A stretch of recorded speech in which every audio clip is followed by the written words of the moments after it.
আমি আমাকে কুকুর মেকুরের বাচ্চা বলে আমাকে বেলচা দিয়ে মেরে দুদিন থেকে আমি মেডিকেলে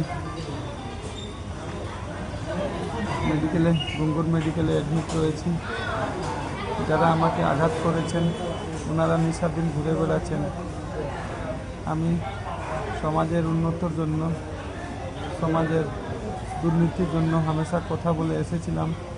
আর গত দুদিন আগেও আমি সমাজের অন্যায় বিরুদ্ধে দু চারটি কথা বলে দিয়েছিলাম, যার কারণে আমাকে প্ল্যান করে ডেকে আমাকে খুব জোরদারভাবে মারধর করা হয়েছে, গলা চেপা হয়েছে।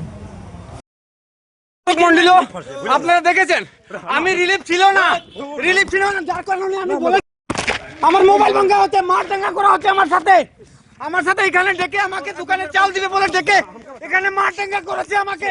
জিজ্ঞাসা করলাম কারণ কি, উনি বললো আমি সকালে একটা দুর্নীতি হতেছিল রিলিফ বিতরণ করার সময়, ওই রিলিফের কিছু কাজ মানে দুষ্টমি হয়েছিল, মানে রিলিফ জায়গায় পৌঁছেছিল না। গতিকে আব্বাসে একটা ভিডিও বানিয়ে ভিডিওটা আপলোড দিয়েছিল। এই আপলোডের প্রতিশোধে বিএলও রানু রবিদাস বলে ব্যক্তি আব্বাসকে একলা পেয়ে মারধর করেছে, তাও বেলচা দিয়ে মারধর করেছে। আমরা এটা সঠিক বিচার চাই, আর না হলে বারনিবির জিপির মধ্যে আগুন লাগিয়ে দিব বলছি। আচ্ছা দেখি চলাবাগুড়া আজকে যদি ন্যায্য কথা কইতে এই জাতীয় আঘাতায় যে ভবিষ্যতে আমরা কিতা করতাম, পদক্ষেপ নেই না যে হইলে আমরা পদক্ষেপ নিব রানু রবিদাসর যদি অ্যাকশন লওয়া হয় না তে আমরা অর্ডার দেবো, আমরা অ্যাকশন লইতে 1-2 ভিতরে লইলাম, সময় লাগতো না।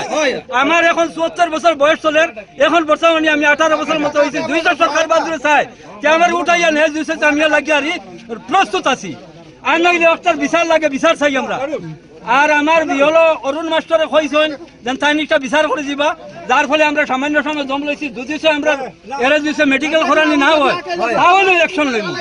এগুলো মেডিকেল করানি হইতো, আর যদি রানু রবিদাসে তাইয়ার বা ওগুতারে মেডিকেল করাও, আর এর ফলে রানু